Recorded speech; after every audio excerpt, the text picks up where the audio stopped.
বাইকারের মন কোন সময় ভালো থাকে দেখতে চান? Wait and C.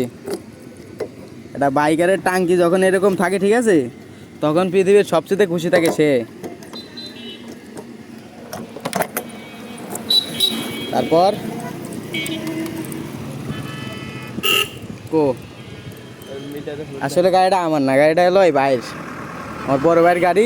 কিন্তু আমার গাড়ির মিটারে দেখেন তেল আছে।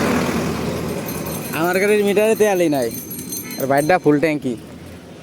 কিন্তু ভাই রিলেশন করে, আমি রিলেশন করি না। এটা হচ্ছে তফাৎ। এটা হচ্ছে বাবিপুরের দিচ্ছে ফুল ট্যাঙ্কি, আর আমার কেন আমার গাড়িতে তেল নাই, বাবির গাড়িতে ফুল তেল। ভাই আপনি রিলেশন করেন, বাবি তেল ভরতেছে না? না না না বাবি তেল দেয় নাই? না না, আমার নিজের টাকার ভরা, আমি রিলেশন করি না। সিঙ্গেল, পিওর সিঙ্গেল, আমি পিওর সিঙ্গেল। ভাই আপনার জন্য ভালো একটা মেয়ে দেখবো আমি। অবশ্যই অবশ্যই। আচ্ছা ঠিক আছে। পুরো পিওর সিঙ্গেল। এই তো সিট্টু পরে ভিডিও করবি না, ওই ভিডিওতে কিছু কাইটে লাগাই দিবি যে ভাই না, না, তোকে আমি বলছিল। আচ্ছা আচ্ছা ঠিক আছে। আমি পিওর